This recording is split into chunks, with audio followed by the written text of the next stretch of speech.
நம சிவாய. திருச்சிற்றம்பலம்.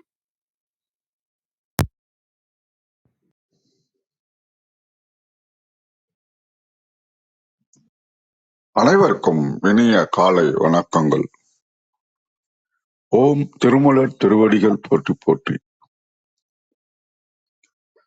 திருமந்திரம் 5ஆம் தந்திரம் 8வது அத்தியாயம் ஞானத்தில் 1475 என்று நாம் சிந்திக்கின்றோம். நன்னிய ஞானத்தின் நானாதி நன்னுவோன் புண்ணிய பாவம் கடந்த பெணக்கற்றோன் கண்ணிய நேயம் கரை நாணங் கன்றுளோர் திண்ணிய சுத்தன் சிவமுக்தன் சித்தனே. இந்த நன்னிய அப்படின்னா பெறக்கூடிய, நாணிக்கு இல்லை நல்லதும் கெட்டதும், இன்றும் துன்பம் நல்லது கெட்டது எதுவுமே அவங்களுக்கு கிடையாது. அப்ப பெறக்கூடிய நாணத்தை நண்ணுவேன் அப்படின்னா பெறுவேன், வெற்றி பெறுவேன், அடைவேன். எப்படி? நாணத்தின் நாணாதி, உயர்ந்த நாணம். படிக்கிறோம்னா அதுல உயர்ந்த டிகிரி இருக்கும், PhD வரைக்கும் போலாம். அந்த மாதிரி அந்த உயர்ந்த நிலையை அடைவேன். அப்படி அடைஞ்சிட்டா என்ன கிடைக்கும்? நமக்கு பாவ புண்ணிய கணக்குல வரமாட்டோம். இப்ப எலக்ட்ரிசிட்டி எடுத்துக்கிட்டீங்கன்னா பிளஸ் மைனஸ் ஒரு நியூட்ரல் இருக்கும். எது இம்பேலன்ஸ் ஆனாலும் அதுல நியூட்ரலைஸ் ஆகிற மாதிரி பாவ புண்ணிய கணக்குகளுக்கு பணக்கற்றோன் அப்படின்றாருங்க இங்க. 3வது வரி, கண்ணிய நேயன் கரைஞானம் கண்டுளோர். அப்போ உயர்வான அந்த உயர்வுடைய ஞானத்தை பெற்றவர்கள், அதனுடைய உச்சி வரை சென்றவர்கள், அந்த ஞானத்தை கண்டு உணர்ந்தவர்கள் எப்படி இருப்பாங்கன்னு சொன்னா, சுத்தன் அப்படின்ற ஒரு வார்த்தையை யூஸ் பண்றாரு. சுத்தன், சிவமுக்தன், சித்தன் அப்படின்ற 3 வார்த்தைகள் இங்க பயன்படுத்துறாரு. சுத்தன்னா உண்மையான ஒரு என்ன சொல்றது, தூய்மை கொண்ட ஒருத்தரா இருக்கிறது சுத்தன். அதே சிவமுக்தன் அப்படின்னாக்கா சிவபேறு பெற்றவர்கள் சிவமுக்தன், ஞான முதிர்ச்சி பெற்றவங்க சித்தன். இவங்களுக்கும் வித்தியாசம் இருக்கு. அதனால அடுத்தடுத்த செய்தி அது. சிவபேரோட நம்ம போகும்போது சிவமுக்தனா இருக்கிறாங்க. அடுத்து என்ன பண்றாங்க? சித்தனே. கடைசியில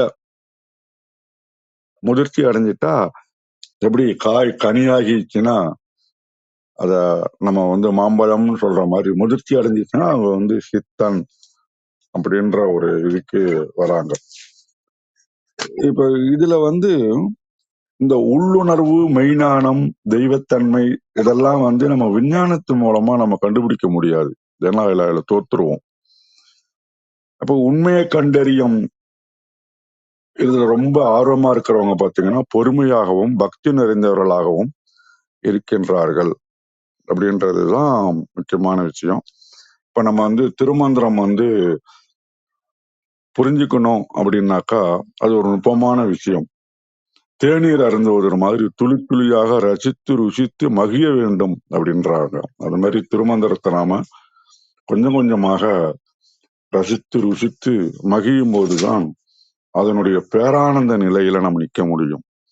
இந்த இடத்துல இந்த நாணம் அடிதல் அப்படின்னா அது என்ன நம்ம பொருள் கொள்ளலாம் அப்படின்னோம்னா, பேரானந்த நிலையில் நிலைத்து நின்றல். ஆனந்தம் வேற, பேரானந்தம் வேற. அதுல திகைத்து நிக்கிறது நிலைத்து நின்றல். மனிதர் அப்படின்னா மனிதன்றது வேற, அது சராசரியில வந்துரும். இந்த மனிதர் அப்படின்றவர் பார்த்தீங்கன்னா விழிப்புணர்வு கொண்டவர்கள் மனிதர்கள்.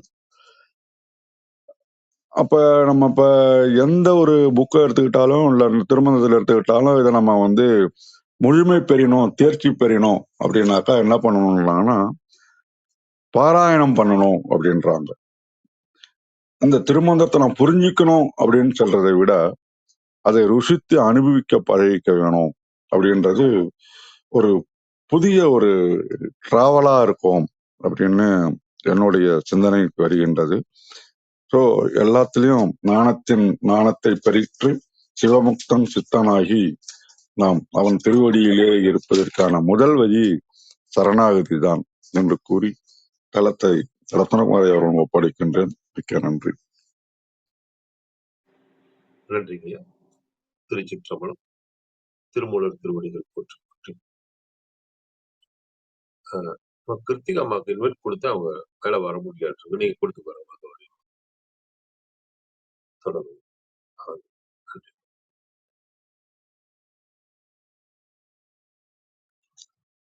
நன்றி.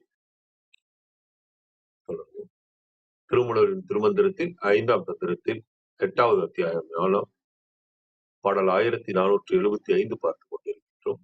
பாடல் விடுக்கின்றோம். நல்லிய ஞானத்தின் ஞானாதி கண்போ புண்ணிய பாவம் கடந்த பிணக்கற்றோ கண்ணிய நேயம் கரை ஞானம் கண்டோ பெண்ணிய சுத்தன் சிவமுத்தன் சித்தனே. நன்னிய ஞானத்தின் ஞான ஆதி நன்னோர் புண்ணிய பாவம் கடந்த பிணக்கற்றோர் கண்ணிய நேயம் கரஞானம் கண்டுளோர் திண்ணிய சுத்தன் சிவமுத்தன் சித்தனே. இதன் விளக்கமாக, தமக்கு கிடைக்கப்பெற்ற ஞானத்தில் முழுமை பெற்ற ஞானத்திற்கு முதலாக இருக்கின்ற ஞானத்தில் சரியை, ஞானத்தில் கிரியை, ஞானத்தில் யோகம், ஞானத்தில் ஞானம் ஆகிய 4 நிலைகளையும் கிடைக்கப் பெற்றவர்கள் புண்ணியம் பாவம் என்கின்ற நிலைகளை கடந்து நின்று எந்த விதமான பற்றுக்களும் இல்லாமல் இருப்பவர்கள். மேன்மையான அன்பிற்கு எல்லையாக இருக்கின்ற இறைஞானத்தை கண்டு அதிலேயே பேரன்பாக இருப்பவர்கள். இவர்களே உறுதியாக எந்த விதமான மாசுக்களும் இல்லாமல் தூய்மையாக இருக்கின்ற சிவநிலையில் முக்தியாக இருக்கின்ற சித்தர்களாகும். சரவணனையா தளத்தில் இருக்கிறது. தேவரம் டாக்டர் பார்ப்போம். ஞானத்தில் ஞானம் முதலியவற்றை அடைவோம். முதற்கண் வினைக்கட்டு அற்றவனாயும், இரண்டாவது சிவஞானத்தால் நேயமாகிய சிவத்தை தரிசித்தவனாயும், மூன்றாவது மும்மலங்களின் வாசனையும் நீங்கிய நின்மலனாயும், முடிவில் சிவனை அனுபவமாய் பெறுதலாகிய முக்தியை அடைந்த முடிந்த பேருடையவனாயும் விளங்குவான். இதன் குறிப்புரையாக ஞானாதி நன்னுவனோது தன்மையை கீழிருந்து கூறும் முறையாய் கூறினார். இந்நான்கு அனுபவங்களும் கேட்டல் முதலிய 4 நிகழ்வதனால் அறிக. வினைக்கட்டு நீங்கினமை கூறவே அதற்கு பற்றுக்கோடாகிய மாயைக்கட்டு நீங்கினமையும் தானே பெறப்பட்டது.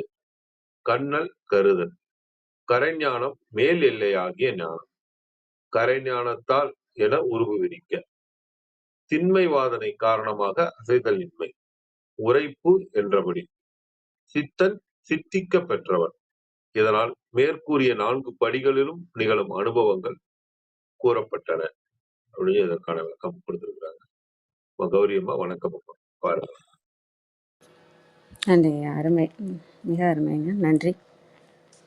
அனைவருக்கும் அன்பு வணக்கம். ஓம் நந்தியம்பெருமான் திருவடி போற்றி. ஓம் திருமூலர் திருவடி போற்றி. ஓம் நம சிவாய். மந்திரம் 1475.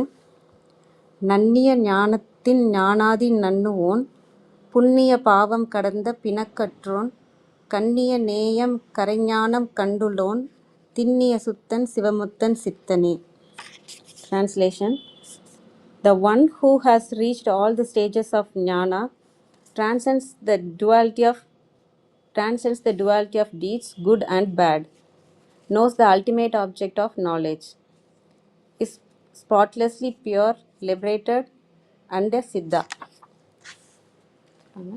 நன்னிய ஞானத்தின் ஞானாதி நன்னுவோன். நன்னியனா நமக்கு கிடைக்கப்பெற்ற அந்த மாதிரி. ஞானத்தின் ஞானாதி, ஞானத்தின் ஞானம் வரைக்கும் வந்தவங்க, சரியை கிரியையிலிருந்து கிரியையில் சரியை, அந்த மாதிரி அந்த 16 நிலைகள் இருக்கு இல்லையா, அதில் ஞானத்தின் ஞானாதியை கிடைக்கப்பெற்றவர்கள் இறைவனின் அருளால் அந்த ஞானத்தின் ஞானாதி வரைக்கும் வந்து அந்த ஞானத்தை பெற்றவர்கள் நன்னுவோன் பெறுவோன் புண்ணிய பாவம் கடந்த பிணக்கற்றோன். புண்ணியமும் பாவமும் கடந்த பிணக்கற்றோன். ஏன் அவங்களுக்கு புண்ணியமும் பாவமும் கடந்து இருக்குது அப்படின்னா, நம்ம இங்கே ஞானத்துக்கு வந்துட்டோம்னா அந்த நானுங்கிறது வந்து நம்ம போக வைக்கிறது தான். அந்த மனம் சித்தம் மனம் புத்தி சித்தம் வரைக்கும் க்ளீன் பண்ணிட்டு வந்துட்டோம். இங்கே வந்து என்ன பண்ணுறோம், நானுங்கிறத தூக்குறோம். போன பாடலையும் நான் எனது எண்ணாமல், அதுதான் போன பாடல்லையும் சொன்னாங்க. அந்த நானுன்றதை நம்ம தூக்கிட்டோம்னா நம்மளோட இதுன்றது போயிடுது. நம்மளோட இப்போ ப்ராப்பர்ட்டியை இன்னொருத்தவங்க பேரில் எழுதி வச்ச மாதிரி நம்மளோட விழிப்பு நிலையை இறைவன்கிட்ட சரணடைஞ்சிட்டோம். அதுக்கப்புறம் அவங்க பொறுப்பு இல்லையா, நம்மளோட பொறுப்பு கிடையாது.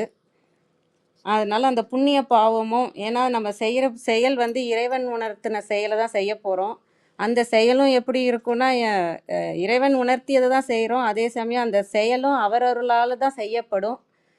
செய்யப்படுத்துறதும் அவர் தான், அதை இயக்கப்படுத்துறதும் அவர் தான், அந்த செயல்படுத்துவதும் அவர் தான், அதுக்கான பலனை அனுபவிக்கிறதும் அவர் தான், எல்லாமே அவர் தான்றத ஆயிடுறதுனால நமக்குன்றது ஒன்றும் இல்லை. அந்த நானுன்றது இல்லைன்றதுனால, நானுன்றது தான் அந்த ஸ்டோரேஜ் வந்து எனக்குள்ளே போகும். நானுன்றது அங்கே இல்லைங்கிறப்ப அது இறைவனுக்கு தான் போய் சேரும்.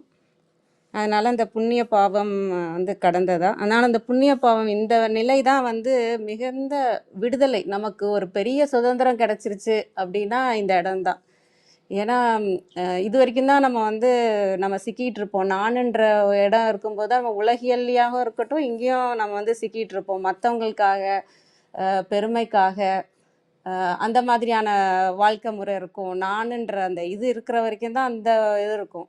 நீங்கள் அந்த நானுன்றது போயிடுச்சுன்னா இந்த எப்படி நம்ம மற்றவங்களுக்கு சொல்கிறது கூட நம்ம எப்படி சொல்லுவோம், குழந்தைங்களுக்கு அந்த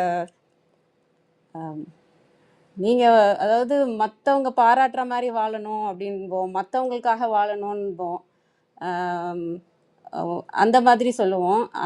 ஆனால் எல்லாரும் அவங்களுக்காக வாழணும். அதாவது அவங்களுக்காக வாழணுன்றது என்னென்னா, அவங்க பெருமைப்படுற மாதிரி வாழணும். இன்றைக்கி நாள் வந்து மற்றவங்க பாராட்டுற மாதிரி இருக்குதான்றதை விட, நான் இறைவனை எவ்வளோ நேரம் நான் பிடிச்சிட்டு இருந்தேன், எவ்வளோ நேரம் நான் வந்து இன்றைக்கான இதை முழுமையாக செஞ்சு முடித்தேன், இந்த நாளை வேஸ்ட் பண்ணாமல் நான் எவ்வளோ நேரம் இறைவன்கிட்ட போட்டிருக்கேன்.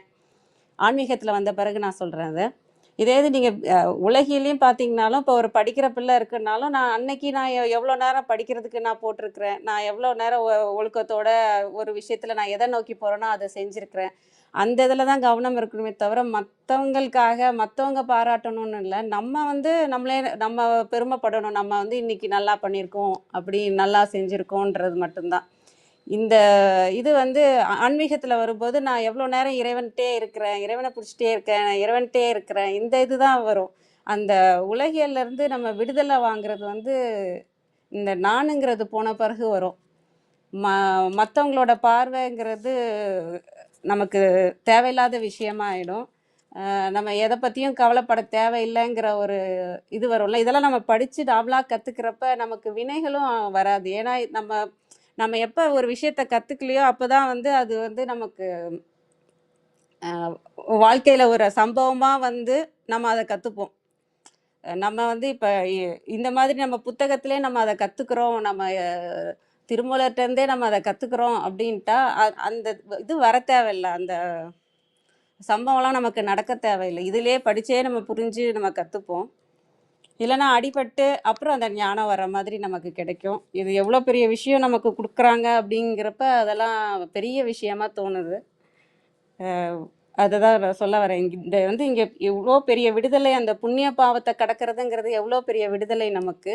இது பெரிய சுதந்திரம் நமக்கு கிடைக்கிற இடம் தான் அந்த புண்ணிய பாவத்திலேருந்து நம்ம வினைகள் நீங்கிறது. யோகத்தில் வரும்போதே நமக்கு வந்து புண்ணிய பாவங்கள்லாம் நீங்கிடும். ஆனால் அதுக்கப்புறமும் நம்ம பண்ணாமல் இருக்கணும்னா அந்த நானுங்கிறதும் போகணும். அப்போ அடுத்த நிலையில் நானையும் தூக்கிட்டோன்னா சுத்தமாக நான் இதுக்கப்புறமும் நான் சேர்த்துக்கிறதுக்கு ஒன்றும் இல்லை. யோகத்தில் எப்படி நம்ம பழைய வினைகள்லாம் நீங்கிடுச்சு, புதுசாக எதையும் எடுத்துகிட்டு வரக்கூடாது இல்லையா. இப்போ இந்த நானையும் தூக்கிட்டோன்னா அங்கே நானுன்றது இல்லைன்றதுனால அது ஒரு பெரிய விடுதலையாக இருக்கும். அதுதான் பார்க்குறேன். கண்ணிய நேயம் கரைஞானம் கண்டுள்ளோன்.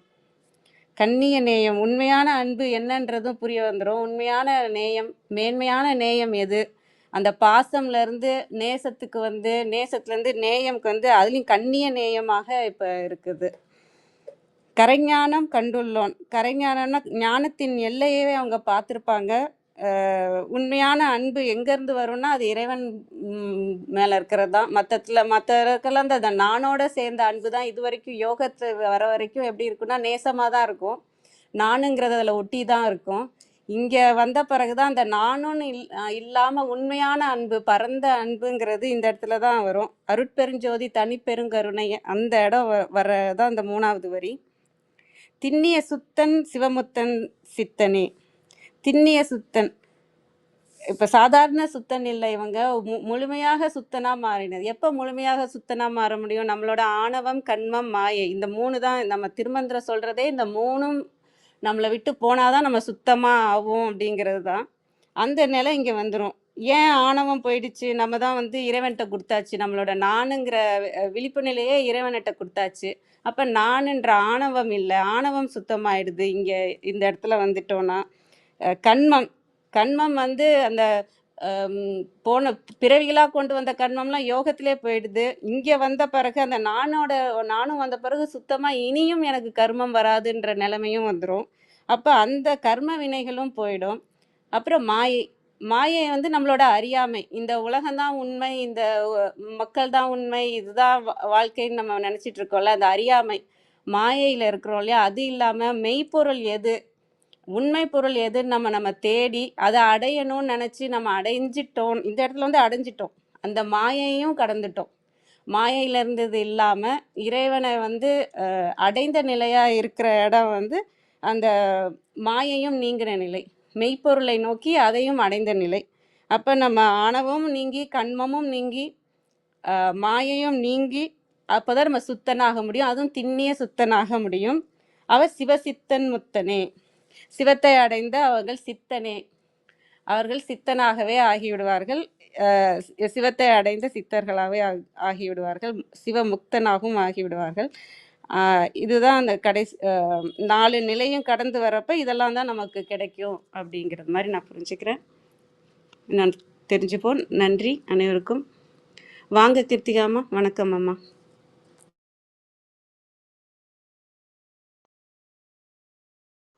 அனைவருக்கும் இனிய காலை வணக்கம்.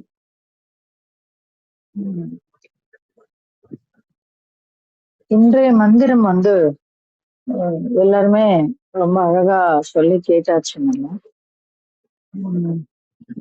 இந்த மந்திரத்தோட தொடர்பு போன மந்திரத்துக்கு முந்தின மந்திரத்துல இருந்து ஆரம்பிக்குது.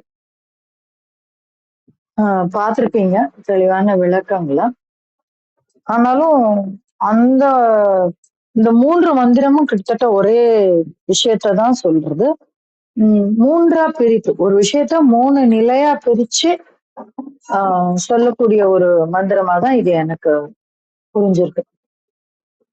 என்ன சொல்றாங்கன்னா, நன்னிய ஞானத்தின் ஞானாதி நண்ணுவோன் அப்படின்னு சொல்றாரு. அது என்ன நன்னிய ஞானம்? அததான் போன 2 மந்திரத்துல அவர் சொல்லியிருக்காரு. நன்னிய ஞானத்தின் நானாதி நண்ணுவோன். இதுதான் இந்த இடத்துல ரொம்ப ரொம்ப ரொம்ப முக்கியமான ஒரு வரி.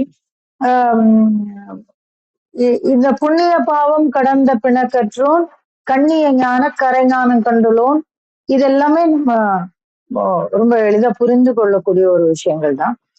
அடுத்தாப்புல இருக்கக்கூடிய திண்ணிய சித்தன், சிவமுத்தன், சித்தனே அப்படின்னு சொல்லி ஒரு 3 நிலை சொல்றாரு.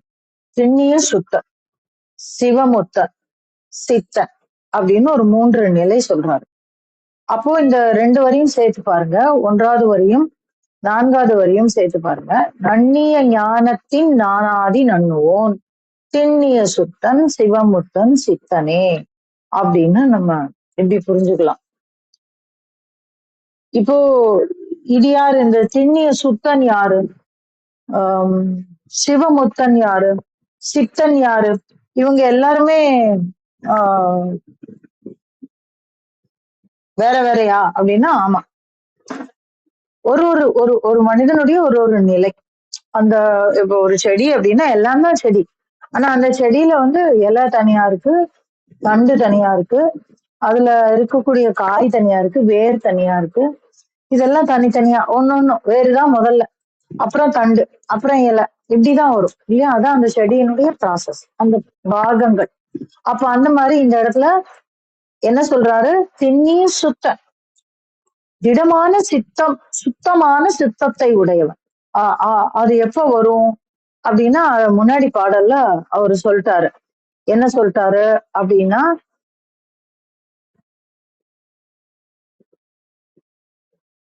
இந்த ஞானிக்குடன் குண ஞானத்தில் நான்குமாம் அப்படின்னு முதல் வரியில சொல்லியிருப்பார். அதாவது இந்த ஞானத்தில் சரியை, ஞானத்தில் கிரியை, ஞானத்தில் யோகம், ஞானத்தில் ஞானம் அப்படின்னு ஒரு 4 நிலை நம்ம பார்த்திருப்போம் இல்லையா? இந்த 4 நிலைய அவர் நமக்கு விளக்கிட்டாரு போன முந்தின மந்திரத்துல. அதுக்கப்புறம் ஒரு விஷயம் சொல்றாரு, மோனிக்கு இவை என்றும் கூடா அப்படின்னு சொல்றாரு. அப்ப ஞானின்னு ஒரு நிலை சொல்றாரு, மோனி அப்படின்னு ஒரு நிலை சொல்றாரு. அப்ப இந்த மோனி அப்படிங்கிற நிலை எப்படி வாய்க்கும்? திருமூலர் நம்ம ஏதோ 4ஆம் தந்திரத்தோட தேவி உபாசனையை விட்டுட்டாரு அப்படின்னு நம்ம நினைக்க கூடாது. ஏன்னா இந்த இடத்துல ஞானத்தில் ஞானம் வாய்ப்பதற்கு உண்டான ஒரு ஒரு உத்தி, அத இந்த இடத்துல திருப்பி ரீஇட்ரேட் பண்றாரு. அது ரொம்பவும் அற்புதமான ஒரு விஷயம். என்னால வர முடியல, நேத்தோ முந்தா நேத்தோம் வந்திருந்தா அந்த இடத்த அவ்வளவு அழகா தொட்டு சொல்லியிருக்கலாம். ரொம்ப அழகா சொல்றாரு. நீ மோனி ஆகிறதுக்கு உண்டான ஒரு வழிய அவர் சொல்லி முடிச்சிடுறாரு. சக்தி வித்தை விளைத்திடும் அப்படின்றார். அந்த அந்த சக்தி வித்தை அப்படின்னா என்ன அப்படின்னாக்கா ஸ்ரீவித்தை. அதான் அந்த சக்தி வித்தை. அந்த ஸ்ரீவித்தை தரக்கூடிய ஒரு விஷயத்த மோனி அடைவான் அப்படின்னு சொல்றார். மோனிக்கு இவையன்றும் கூட முன்மோகித்து மேனிச்சலாம் சக்தி வித்தை விளைத்திடும், அதுக்கப்புறம் தானி குலத்தோ சரியை கிரியையே அப்படின்னு சொல்றார். அதாவது இந்த உடல் ஆதாரங்களில் இருந்து மேலெழும்பி அப்படிங்கிறது தான் அந்த தானி குலத்தோர். நீங்க பார்த்திருப்பீங்க பொருள் கண்டிப்பா. அப்போ அப்பேற்பட்ட ஸ்ரீவித்தை தரக்கூடிய, ஆதாரங்களை கடந்து நிற்கக்கூடிய ஒரு பரதரிசனத்தை நமக்கு தரக்கூடிய ஒரு விஷயம் இருக்கு. அத பற்றி கொண்டால் நாம் மோனியாக மாறலாம். அப்ப அந்த ஞானத்தில் சரியை, கிரியை, யோகம், ஞானம் இதை தாண்டி ஒரு ஸ்டேஜ் அவர் சொல்றாரு. இத ஏன்னா ஸ்ரீவித்தையில பல பாகங்கள் இருக்கு. ஒண்ணு இந்த முத்திரைகள் இருக்கு. அப்புறம் உள்ளுக்குள்ள நம்ம பண்ணக்கூடிய அந்த ஒரு என்ன சொல்றது, அந்த நிலைகள், அந்த ஸ்தானங்கள்ல நிற்கக்கூடியது, அந்த ஸ்தானத்தை தாண்டி சக்தி தரிசனம், சிவ தரிசனம் செய்யக்கூடியது. இந்த மாதிரி நிறைய விஷயங்கள் இருக்கு. அப்ப அதை திருப்பி ரீஇட்ரேட் பண்றாரு. அதை பற்றி கொண்டால் நாம் மோனி ஆகலாம் அப்படின்னு ஒரு குறிப்பு கொடுக்குறாரு. குறிப்பு கொடுத்துட்டு அதுக்கப்புறம் என்ன பண்ணிட்டாரு, தானிக்குள்ளத்தான் சரியை கிரியைன்னு சொல்லிட்டு அந்த இடத்தையும் ஆதாரங்களில் நின்று சரியை கிரியையை நம்ம நிகழ்த்தலாம் அப்படின்னு சொல்லிட்டாரு. அதுக்கப்புறம் நேற்றுக்கு என்ன சொன்னாரு, ஞானாதி 4 ஞானிக்கு அப்படின்னா அந்த யோகம் ஞானத்தையும் எப்படி நம்ம பண்ணலாம்னு முடிச்சுட்டு வந்தாரு. அதுக்கப்புறம் தான் இப்ப என்ன சொல்றாரு, நன்னிய ஞானத்தின் ஞானாதி நண்ணுவோம். எது நன்னிய ஞானம்? அந்த பரதரிசனம் பெறக்கூடிய நிலைதான் அந்த நன்னிய ஞானம். அப்ப இந்த ஞானத்தில் ஞானம் அப்படிங்கிறது என்ன? இன்னும் நீ அந்த ஆதார நிலையில் நின்று நான் என்ற எண்ணத்தை அடையாமல் இருக்கு. இப்ப உடல்லதான் இருக்கோம் நம்ம, ஆனா அது நான் என்கின்ற அந்த அகந்தையை நீக்கிய உடல். அதுதான் அந்த அந்த இடம் தான் இந்த இடத்துல நம்ம ரொம்ப முக்கியம். அப்போ இந்த இடத்துல நான் ஒரு புரிதலுக்காக சொல்றேன். ரெண்டு விஷயம் இருக்கு. ஒண்ணு, இந்த உடல் இருக்கு, இந்த தானாதி கிரியைகள் செய்யக்கூடிய இந்த உடல் இருக்கு. இந்த உடல் மூலமாக நம்ம சரியை கிரியை செய்து கொண்டுதான் இருக்கிறோம். அந்த சரியை கிரியை நம்ம எப்படி வேணா எடுத்துக்கலாம். தினப்படி நம்ம பண்ற வேலைகளாவும் எடுத்துக்கலாம். இல்ல அந்த பூஜை நேரத்தில் நாம் செய்யக்கூடிய அந்த ஒரு சரியை கிரியையாவும் எடுத்துக்கலாம். நீங்க எப்படி வேணா எடுத்துக்கோங்க. தினம் எழுந்திருக்கிறோம், பல்ல தேய்க்கிறோம், காபி குடிக்கிறோம், திருமந்திரம் அவைக்கு வரோம், சமைக்கிறோம், சாப்பிடுறோம், வீடு வேலை செய்யறோம், ஆபீஸ் போறோம், திரும்பி வரோம். இதுவும் சரியை கிரியை தான். ஆனா இந்த எந்த இடத்துலயுமே இந்த நான் என்கின்ற ஒரு விஷயம் இல்லாம இருக்குமா அப்படின்னா என்ன அர்த்தம் அப்படின்னா, இந்த 24 மணி நேரம் நம்ம இந்த ஆன்மா விழித்திருக்கக்கூடிய இந்த உடலில் இருக்கக்கூடிய அத்தனை இடத்துலயும் பரதரிசனத்தை எப்பொழுதும் காணக்கூடிய ஒரு தன்மை. இது எப்படி நடக்கும்? ஸ்ரீவித்தை நமக்கு தரும். அதான் சக்தி வித்தை தந்திடம் அப்படின்னு சொல்றாரு. அப்போ அந்த நிலையில நம்ம நிற்கும்போது இத நம்ம ஏற்கனவே 4ஆம் தந்திரத்துல பார்த்தோம். தேவியாகவே நாம் நிற்கக்கூடிய ஒரு தன்மையை நம்ம ஸ்ரீவிதையில பார்த்தோம். அப்போ அப்படி இருக்கக்கூடிய அந்த மோன நிலைக்கு மோனி அப்படின்னு சொல்றாரு. இந்த மோனி அப்படிங்கிற வார்த்தையை திருமந்திரத்துல திருமூலர் 2 இடத்துல அவர் உபயோகம் பண்றாரு. 2 இடத்துலயுமே ரொம்ப அற்புதமான ஒரு ஒரு ஒரு விஷயத்தான் சொல்றாரு. இன்னொரு இடத்துலயும் சொல்லுவாரு, மோனிக்கு காயம் முப்பாழ் கெட்ட முத்தியே அப்படின்னு சொல்றாரு. அப்ப அவருக்கு காயம் இருக்கும். ஆனா அது என்ன அப்படின்னா முப்பாழ் கெட்ட முத்தியே அப்படின்றாரு. ஒரு பால் தாண்டதே பெரிய விஷயம்.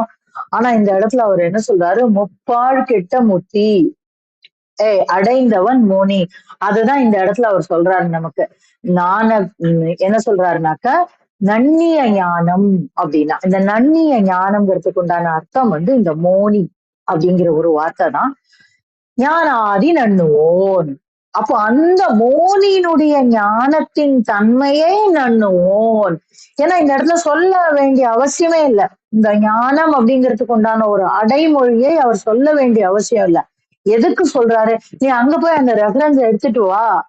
இந்த ஞானம் இந்த ஞானத்தில் ஞானம், நீ இந்த சரியகிரிய யோகம் ஞானமோட உன்னுடைய உடல் மூலமாக நீ கிடைக்கக்கூடிய அந்த ஞானம் இல்லை. இது நீ மோன நிலையில் கிடைக்கக்கூடிய ஞானம். அதுக்குதான் அந்த ரெஃபரன்ஸ் எடுத்துட்டு வர்றாருங்க. நன்னிய ஞானத்தின் ஞானாதி நண்ணுவோன். அப்ப அந்த ஞானத்தினுடைய தன்மையை நண்ணுவோன் திண்ணிய சித்தன். அவ்வளவுதான். அவன் இந்த முப்பாழ் அப்படிங்கிறது என்னன்னு இப்ப உங்களுக்கு புரிஞ்சுச்சா? திண்ணிய சுத்தன் சிவமுத்தன் சித்தனே. அப்போ அவனுக்கு கிடைக்கக்கூடிய முக்தி என்ன அப்படின்னாக்க, திருப்பி நம்ம கீழே வந்துடவே மாட்டோம். என்ன நடந்தாலும் சரி, அந்த இறை தரிசனம், அந்த பர தரிசன நிலையிலேயே நம்ம நிற்போம். இது எப்படி இந்த உடலோடு சாத்தியமா அப்படின்னா, சாத்தியம். எப்படி அப்படின்னாக்க இங்க சொல்றாரு பாருங்க, புண்ணிய பாவம் கடந்த பிணக்கற்றோன். நம்ம இத முன்னாடி பார்த்திருக்கோம். நம்ம என்னென்ன நம்ம தேவி பாகவதத்துல நம்ம பார்க்கும்போது பார்த்தோம், என்னென்ன புண்ணியம் செய்தால், என்னென்ன பாவம் செய்தால் என்னென்ன தண்டனை கிடைக்கும் நம்ம பாக்குறோமோ, அதே மாதிரி என்னென்ன புண்ணியம் செய்தால் என்னென்ன நன்மைகள் கிடைக்கும், எத்தனை வருடம் எந்தெந்த உலகத்துல நம்ம வாழலாம் அப்படின்ற ஒரு கணக்கு இருக்கு. நீங்க தானமா பண்ணுங்க, தர்மமா பண்ணுங்க, திருப்பி இங்கதான் வருவீங்க. என்ன செல்வத்தோடும் அறிவோடும் ஞானத்தோடும் திருப்பி இங்கதான் வருவோம். அதான் புண்ணியம். புண்ணியம் பண்ணாலும் திரும்பி வந்துதான் ஆகணும். என்ன கொஞ்சம் லேட்டா வருவோம், எங்கேயோ ஒரு உலகத்துல சந்தோஷமா இருந்துட்டு அந்த அத்தனை அனுபவங்களையும் சேர்த்து கொண்டு நல்ல வெக்கேஷன் போனா திருப்பி வீட்டுக்கு வருவோம்ல. நம்ம இங்க இருந்து கொடைக்கானல் போவோம். கொடைக்கானல் போய் நல்ல ஒரு வாரம் தங்கிட்டு திருப்பி மலை இறங்கிடுவோம். இறங்கும் போது அந்த வெக்க உள்ளுக்குள்ள வந்துரும். ஐயடா அப்படிம்போம். அதுவும் எஸ்பெஷலி சம்மர்ல போவோம். ஹீட்டுக்கு பயந்து ஓடுவோம். ஓடிட்டு ஒரு வாரம் நல்ல புல்குன்னு இருந்துட்டு திரும்பி கீழே இறங்கும் போது அந்த அடிவாரம் தொட்ட உடனே நமக்கு என்ன ஆயிடும், திருப்பி அந்த வெக்க வந்துடும். அத மாதிரி நல்ல சந்தோஷமா இருந்து திருப்பி இந்த பூமிக்கு வருவோம். ஆனால் யாருக்கு இத்தகைய மோனி, இந்த நன்னிய ஞானம் படைத்தவனுக்கு பிணக்குகள் இல்லை. எத்தகைய பிணக்குகள் இல்லை? புண்ணியமும் பாவமும் கடந்த பிணக்குகள் இல்லை. அப்ப நீ பாவம் பண்ணாலும் ஒரே ஸ்டேட் தான். என்ன திரும்பி கஷ்டப்படுவ. புண்ணியம் பண்ணா அப்படி இல்லை, நீ கொஞ்ச நாள் சந்தோஷமா இருந்து திருப்பி வருவ. இந்த உலகத்தினுடைய அத்தனை கணக்குகளும் உன்னை மீண்டும் பற்றி கொள்ளும். அந்த மாதிரி இல்லாம பிணக்கற்றோன் அவன் அதை தாண்டி நிற்கிறான். அப்படி இருக்கும்போது அவன் எப்படி இருப்பான் அப்படின்னாக்க, கண்ணிய ஞானம் கரை ஞானம் கண்டுளோன். கண்ணிய ஞானம் அப்படின்னா என்ன அர்த்தம் இந்த இடத்துல அப்படின்னா, நிலை பெறக்கூடிய ஒரு ஞானம். அப்ப இந்த இடத்துல நம்ம அந்த பக்கமா இந்த பக்கமா அப்படிங்கிற ஒரு விஷயமே கிடையாது இந்த இடத்துல. என்னன்னும் கண்ணிய ஞானம் அப்படின்னா அந்த ரொம்ப கண்ண மாதிரி பாத்துக்கிறான். என் கண்ணுக்குள்ள வச்சு பாத்துக்கிறான். எப்படி கண்ணுக்குள்ள வச்சு பாத்துக்க முடியும் அப்படின்னா, எதையா தூக்கி கண்ணுக்குள்ள வைக்க முடியுமா? ஒரு சின்ன தூசி போனாலே கண்ணு உறுத்திடும். அப்ப என்ன அர்த்தம்? கண்ணுக்குள்ள வச்சு பாத்துக்கிறான், அவ்வளவு முக்கியம். அப்போ உண்மையான ஞானத்தை, கண்ணிய ஞானம் அப்படின்னா இந்த நன்னிய ஞானம் அப்படிங்கறதோட ரெஃபரன்ஸ் தான் திரும்பி இங்க கொண்டு வர்றாரு. கண்ணிய ஞானம் மிக மிக முக்கியமான ஞானம். கரை ஞானம் அப்படின்னு அதுக்கு எவ்வளவு ஸ்ட்ரெஸ் கொடுக்குறாரு பாருங்க. திருமலர் இப்படி எல்லாம் ரொம்ப எல்லாம் ஸ்ட்ரெஸ் எல்லாம் கொடுக்கவே மாட்டாரு. புரிஞ்சுக்கோ புரிஞ்சுக்கோ புரிஞ்சுக்கோன்னு சொல்லிட்டு அடுத்தடுத்து போய்கிட்டே இருப்பாரு. ஆனா இந்த இடத்துல பாருங்க எவ்வளவு ஸ்ட்ரெஸ் கொடுக்குறாரு பாருங்க. அந்நிய ஞானம் அப்படின்றாரு, கண்ணிய ஞானம் அப்படிங்கிறாரு, கரை ஞானம் அப்படிங்கிறாரு. இத வந்துட்டு நம்ம இன்னும் ஒண்ணு மாதிரியும் புரிஞ்சுக்கலாம். மன்னிக்கணும், நான் கொஞ்சம் டைம் எடுத்துக்கிறேன். இத வந்து இன்னொரு மாதிரியும் புரிஞ்சுக்கலாம். என்ன அப்படின்னாக்க ஒரு நிலையிலும் நம்ம ஞானம் அடைகிறோம் பாத்தீங்களா. இந்த நன்னிய ஞானம் அப்படின்னா மோன முக்தி அப்படின்னு நம்ம பார்த்துட்டோம். அதுக்குண்டான ரெஃபரன்ஸ் நமக்கு வந்து 2 பாடல் முன்னாடி அவர் நமக்கு கொடுத்துட்டாரு. அந்த மோன முக்தியை எங்க நம்ம பெறுவதுங்கிறதுக்கு உண்டான ஒரு குறிப்பையும் ஒரு பெரும் தனத்தையும், அதாவது ஒரு அருட்கொடைய நம்ம கண்ணு முன்னாடி காமிச்சிட்டு நீ இதை பண்ணு அப்படின்னு சொல்றாரு. அவ்வளவு பெரிய ஒரு ஒரு விஷயத்த சொல்லிட்டு அடுத்தாப்புல கண்ணிய ஞானம், கரை ஞானம் அப்படின்னு இன்னும் 2 ரெஃபரன்ஸ் தராரு நமக்கு. அப்ப இந்த கண்ணிய ஞானம் அப்படிங்கிறதுனா ரொம்ப ரொம்ப முக்கியமான ஞானம். அப்போ அது என்ன அப்படின்னாக்க இந்த சரியை கிரியை யோகம் அப்படிங்கிற இடத்துல ஒரு ஞானம் வரும் பாத்தீங்களா. அதுதான் ஞானத்தின் சரியை அப்படின்னா அதனோட எட்ஜ், விளிம்பு, அந்த அந்த அந்த அந்த விளிம்பு அந்த இடத்துக்கு போயிட்டான்னா அந்த இடத்துல ஒரு ஞானம் வரும். என்ன பண்ணாலும் திரும்பி வரதான் போறோம் அப்படின்ற ஒரு ஞானம் இருக்கு பாத்தீங்களா. என்ன பண்ணினாலும் அது இறைவனுக்கு உண்டான ஒரு விஷயம். நாம் இறையாக நின்று அந்த அந்த விஷயம் செய்யும் போதே, இப்ப நான் சமைக்கிறேன் அப்படின்னா அன்னபூர்ணி, அவ்வளவுதான், முடிஞ்சு போச்சு. இதுல நான் என் வேலையை செய்யறேன், நான் இதுல எனக்கு பெரிய பாராட்டோ இல்ல எனக்கு ஒரு பெரிய விஷயமோ வேண்டாம் அப்படின்ற ஒரு எண்ணம் இருக்கு பாத்தீங்களா. அந்த அந்த அந்த அந்த விளிம்பு, அந்த அந்த எட்ஜ் இருக்குல்ல, அதுதான் அந்த அது மாதிரியான மிக முக்கியமான விஷயத்தை புரிந்து கொள்ளுதல். கரைஞானம் அப்படின்னா இந்த இந்த 3 நிலைகளிலும் இருக்கக்கூடிய எட்ஜ், அதான் கரைஞானம். அது எப்படி கிடைக்கும்? ரொம்ப முக்கியமான சாராம்சத்தை புரிஞ்சுக்கிறது. நீங்க பாத்தீங்கன்னா உள்ள ஒரு இந்த வாழைப்பூ உரிச்சிங்கன்னா தெரியும். உரிச்சு உரிச்சு உரிச்சு உரிச்சு பார்த்துட்டு கடைசியில குருத்து அப்படின்னு ஒண்ணு எடுப்போம். அந்த அந்த அது வந்து வாழைப்பு மாதிரி அதே ஷேப்ல தான் இருக்கும். ஆனா அது அதுக்கு மேல உரிக்க முடியாது, அப்படியே மாவு மாதிரி இருக்கும். அது சாப்பிட்டா ரொம்ப நல்லது, அதுவும் பெண்களுக்கு வந்து ரொம்ப ரொம்ப நல்லது அந்த வாழைப்பூடைய அந்த உள்ள இருக்கக்கூடிய அந்த குருத்து. அப்போ அந்த அந்த மாதிரி உள்ள வரைக்கும் போயிடுறோம் நம்ம. ஆனா வெங்காயத்துல அப்படி இருக்காது, அது அது உரிச்சு உரிச்சு போட்டுட்டே இருக்கலாம் நம்ம அந்த மாதிரி. அப்ப அந்த மாதிரி அந்த உள்ள இருக்கக்கூடிய அந்த கண்ணிய ஞானம், அந்த உள்ள இருக்கக்கூடிய தன்மை, எதற்காக இந்த ஞானத்தில் சரியை நம்ம பண்றோம். இப்ப நம்ம இந்த திருமந்திரம் பாக்குறதெல்லாம் ஞானத்தில் சரியை தான். எதற்காக பார்க்கிறோம் அப்படின்னா அத தெளிவு இருக்கணும். நான் இன்னைக்கு திருமந்திரம் வரேன், நான் இந்த இடத்துல பேசுறேன் அப்படின்னா எதுக்காக பேசுறேன் அப்படின்னா யாருக்காவது சொல்லறதுக்காகவா? இல்ல, எனக்கு படைக்கப்பட்டிருக்குது, எனக்கு சொல்லணும்னு இருக்கு, அதுதான் சொல்றேன். இல்ல, நான் இதை சொல்லும் போது இன்னும் கத்துக்கிறேன், இல்ல இது சொல்லும் போது இன்னும் திருமலரோடு நான் இருக்கிறேன் அப்படின்னு அந்த அந்த சாராம்சம், இதையெல்லாம் தாண்டி நான் சொல்லணும், சொல்றேன். இந்த மாதிரியான அந்த சாராம்சம் என்னங்கிறது நமக்கு மாத்திரம்தான் தெரியும். நமக்கு தெரிஞ்சது கூட நம்மளால முழுமையா வார்த்தையில சொல்லிட முடியாது. அப்பேற்பட்ட அந்த சாராம்சத்தை, அந்த ஒரு மைய புள்ளி, அந்த எக்ஸாக்ட்லி நான் சொல்லணும்னா அந்த மைய புள்ளி, இந்த வார்த்தைக்கு தான் நான் இவ்வளவு தூரம் சுத்தி வந்தேன்னு நினைக்கிறேன்.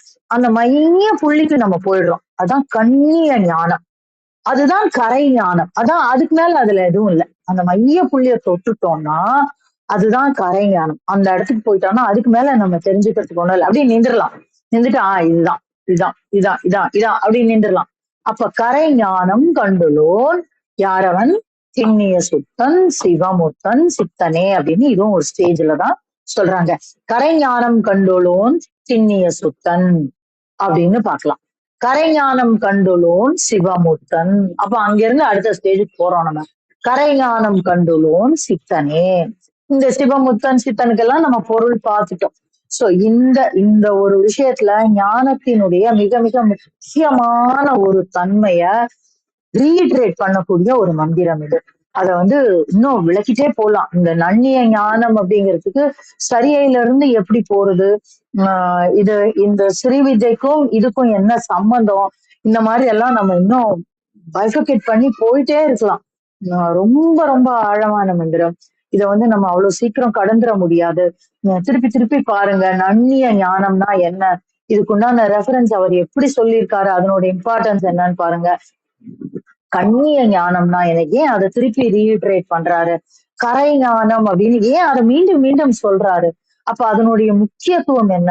இந்த மூணுக்கும், இந்த நன்னிய ஞானம், கண்ணிய ஞானம், கரை ஞானம், இந்த மூணுக்கும் இருக்கக்கூடிய ஒரு மெல்லிய கோடு மாதிரி இருக்கக்கூடிய அந்த டிஃபரன்ஸ் என்ன? அந்த திண்ணிய சுத்தனுக்கும் சிவமுத்தனுக்கும் சித்தனுக்கும் இருக்கக்கூடிய டிஃபரன்ஸ் என்ன? இப்படி எல்லாம் நம்ம யோசிச்சுட்டே போனோம்னா இந்த மந்திரத்தை தாண்டவே முடியாது நம்மளால. அப்படி ஒரு அற்புதமான மந்திரம். அதை உங்களோடு பகிர கிடைத்த இந்த கால வேலைக்கு நன்றி சொல்லி எனக்கு பகிர்தலை முடித்துக் கொள்கிறேன். நன்றி நன்றி.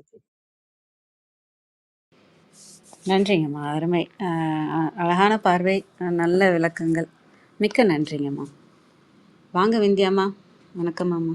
நிமிஷம் நான் வெள்ளியாம முடிச்சதுக்கு அப்புறம் வச்சுக்கலாம். பட் ஏதாவது கேள்விகள் இதுல இருந்ததுன்னா கேட்கலாம். ஏன்னா நேற்று அர்த்தநாரியா பேசினாரு. இந்த இந்த கடந்த 2 பாடல்கள்ல ஒரு சில கேள்விகள் இருக்கு, நீங்க வந்திருந்தா இன்னும் தெளிவிருப்போம் அப்படின்னு சொன்னாரு. அதனாலதான் நான் இன்னைக்கு மெனக்கிட்ட டைம் எடுத்துட்டு வந்தேன். அந்த மாதிரி யாருக்காவது ஏதாவது கேள்விகள் இருந்தா நம்ம இன்னும் கொஞ்சம் ஏதோ திருமூலர் இன்னும் நமக்கு கற்பிக்க காத்திருக்கிறாருன்னு நினைச்சிட்டு நம்ம இன்னும் அதனோட இன்சைட்டுக்குள்ள போலாம். நன்றி. அனைவருக்கும் வணக்கம். ஓம் சிவசக்தி போற்றி, ஓம் திருமூலரே போற்றி. 1475வது திருமந்திரம். ஞானிக்கு இல்லை நல்லதும் கெட்டதும். திருமந்திரம்.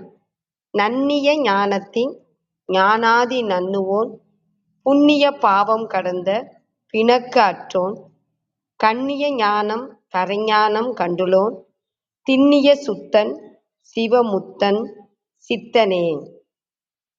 பெற்ற ஞானத்தில் ஞானம் முதலான 4 நிலைகளையும் அடைய பெற்றவனை புண்ணிய பலன்களான நன்மையும் பாவ பயன்களாகிய தீமையும் நெருக்க இயலாது. அவற்றை கடந்து நிற்பவன் ஆவான். பெருமைக்குரியதான சிவஞானத்தின் முடிவை கண்டறிந்தவன், திடசித்தமுடையவன், மனமாசு அகன்றவன், சிவப்பேறு வாய்க்கப்பெற்ற ஞான சித்தனும் அவனே.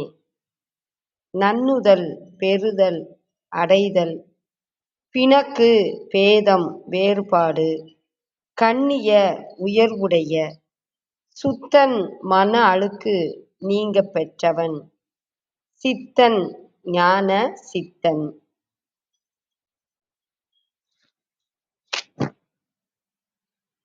கழக வெளியீட்டில் பொருந்திய சிவஞானத்தின் நாற்படியும் மேற்கொண்டவன், பிறப்புக்கு வித்தாம் இருள்சேர் ஈர்வினையும் கடந்தோனாவான். திருவள்ளுவர் இதனைத்தான் அருமையாக குறளில் பதிவிட்டுள்ளார். இருள்சேர் இருவினையும் சேரா இறைவன், பொருள்சேர் புகழ் புரிந்தார் மாட்டு. ஆண்டவனின் நிலையான புகழை போற்றி துதிப்பாரை எந்தவிதமான துன்பமும் தொடர்வதில்லை. இருவினை நான் என்னும் முனைப்பார் செய்யும் புண்ணிய பாவம் கருதப்படுகின்ற பிளம்போடு கூடி தோன்றி அருளும் திருவுருவில் மறைந்திருக்கும் அன்பின் விளைஞான சிவப்பொருளை அவ்வுரு கரைந்த நிலையிற் காண்பவனும் அவனேயாவன். அவனே நிலைபேறான தூயோன், அவனே சிவப்பேற்றினன், அவனே திருவடி எய்திய சித்தன். அனைவருக்கும் நன்றி, வணக்கம். சிவசிவ. திருச்சிற்றம்பலம். அருமைம்மா, நல்ல தெளிவாக சொல்கிறீங்க. மிக்க நன்றிங்கம்மா. கேள்வி இருந்தால் கேட்கலாம்.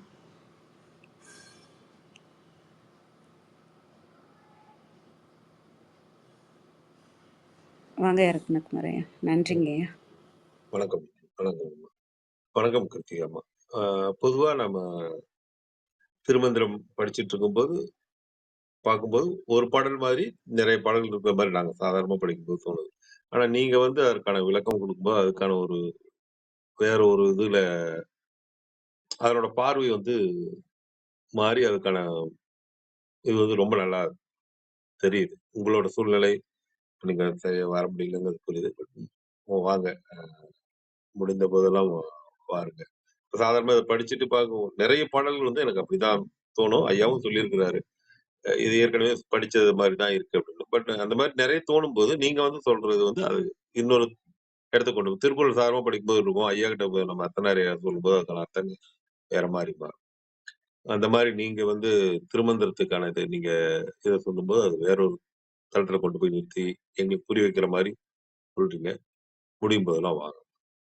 நன்றிங்க. உங்க சூழ்நிலையும் புரியுது. நன்றி. பாருயா. ஏன்னா நம்ம வந்து ஒரு ஒரு பார்வை உள்ள வச்சுட்டோம்னு வச்சுக்காங்களேன், ஏன் இவ்வளவு ஸ்ட்ரெஸ் பண்றாரு? இதே தானே ஒரே விஷயம்தான் அப்படின்னா அது ஏன் திருப்பி திருப்பி சொல்றாரு? அவர் முன்னாடி உட்கார்ந்து இருக்கிறவங்க யாரு? இப்போ அவர் நமக்காக சொன்னது அப்படிங்கிறது நம்ம இப்ப அச்சுல பார்க்கிற விஷயம். நீங்க இந்த மாதிரி டீப்பா பார்க்க ஆரம்பிங்க, இது ரொம்ப எளிதா உங்களுக்கு புரியும். இது வந்து நம்ம முன்னாடி நம்ம வந்து அச்சுல பார்க்கிறோம், நம்ம அதை வாசிக்கிறோம். ஆனா அந்த திருமந்திரம் சொல்லப்பட்ட காலம்ல அவர் முன்னாடி யாரு உட்கார்ந்துருந்தாங்க? காலங்கில இருந்து கஞ்சமலையான் வரைக்கும் அப்படின்னு நினைச்சுக்கோங்களேன். அப்ப அவர் யாருக்காக இதை சொல்லியிருப்பாரு? எதுக்காக இவ்வளவு ஸ்ட்ரெஸ் பண்ணியிருப்பாரு? அப்படின்னு நம்ம யோசிக்க ஆரம்பிக்கும் போது அவர் வந்து அத்தகைய ஒரு பார்வையை நம்ம உள்ள விதைப்பார். அதான் கனெக்டிங் அப்படின்னு சொல்லுவோம் இல்லையா? அந்த கனெக்டிங்கிற விஷயம் இதுதான். அதனால ஒரு வார்த்தை கூட திருமந்திரத்துல வந்து மிகையாகவோ மீண்டுமோ சொல்லப்பட்டதில்லை. ஏன்னா இந்த இந்த மாதிரி விஷயங்கள்ல ஒரு ஒரு ஒரு கணக்கு சொல்லுவாங்க. சொல்லுதல் கூறியது கூறல் குற்றம் அப்படின்னு ஒரு ஒரு இலக்கண விதி பின்னாடி திருமந்திர காலத்துல எல்லாம் இல்ல, அது பின்னாடி இவங்க வந்து ஒரு இலக்கணம் வச்சாங்க. அதுல வந்து ஒரு இலக்கண வகை இருக்கு, ஒரு இலக்கண விதி இருக்கு, கூறுதல் கூறல் குற்றம் அப்படின்னு. அப்படி இருக்கிற போது அந்த மாதிரி ஒரு விஷயத்த திருமந்திரத்துல அவர் சொல்ல மாட்டார் இல்லைங்களா? அப்ப என்னதுக்காக இது திருப்பி திருப்பி சொல்றாரு? அப்ப இந்த இதுல இருக்கக்கூடிய டிஃபரன்ஸ் என்ன அப்படின்னு நம்ம யோசிக்கும் போது நம்ம வந்து அவர் முன்னாடி உட்காந்துருப்போம். அப்போ அவரு என்ன சொல்றாரோ அது நமக்கு புரியும் அப்படிங்கறதுதான் என்னோட புரிதல். அந்த ஒரு பார்வையை வைக்கும் போதுதான், ஏன்னா எப்பவுமே சொல்லியிருக்கேன், முன்னாடி பாடல் பின்னாடி பாடல் பார்த்தாதான் நம்ம அந்த மந்திரத்தோட தன்மையை வந்து நம்மளால புரிஞ்சுக்க முடியும். அதனாலதான் ஒரே மந்திரம் திருமந்திரத்துல 2-3 இடத்துல கூட வந்திருக்கும், 2 இடத்துல கூட 3 இடத்துல கூட வந்திருக்கும். ஆனா அந்த இடத்துக்கு இது என்ன பொருள்ங்கிறத நமக்கு தனிச்சு பார்த்திருக்கோம். அப்படி ஒரு பொருளை வந்து நம்மளால அடைய முடியும். அவர் கூட்டு போவாரு, நம்ம பண்ற விஷயம் இல்ல இது, அவர் கூட்டு போவாரு. ரொம்ப நன்றி. நான் கூடிய வரைக்கும் வர ட்ரை பண்றேன். அதற்கு உண்டான கொஞ்சம் லிட்டில் மோர் எஃபர்ட் வேணும், அவ்வளவுதான். நன்றி. நன்றி. நீங்க சொல்றது புரியுது. நம்ம ஒரே மாதிரி இருக்குங்கிறது நம்மளோட புரிதல் பிழை அப்படிங்கிறது அது புரியுது. அது புரிஞ்சுக்கிறதுக்கு இன்னும் கொஞ்சம் கொஞ்சம் ஞானம் முதல்ல புரிஞ்சுக்கிறதுக்கு கொஞ்சம் ஞானம் வேணும். அதுக்கப்புறமேல அது உள்ள போகணும். உண்மைதான். நன்றிப்பா, நன்றி. நிறைவு செய்து கொள்வோம் நேரம் கருதி. திருமந்திரம் கேட்க, ஓத, பயில, அறிவில், உணர்வில் தூய்மையும், ஆன்ம உணர்வும், துணிவும், சஞ்சலம் சங்கடமற்ற வாழ்க்கையும், சிவன் மீது உண்மையான உணர்வு பெறுதலும் கிட்டும். யான் பெற்ற இன்பம் பெருகை வையகம் என்ற திருமூலரின் கூற்றுக்கிணங்க வந்திருந்து கருத்துக்களை பகிர்ந்து கொண்ட சான்றோர்களுக்கும் மெய்யன்பர்களுக்கும் மிக்க நன்றி. தளம் நிறைவடைகிறது. மீண்டும் நாளை காலை 6:30 மணிக்கு கேள்வி ஞானம் ஆன்ம சாசனம் சந்திப்போம். 5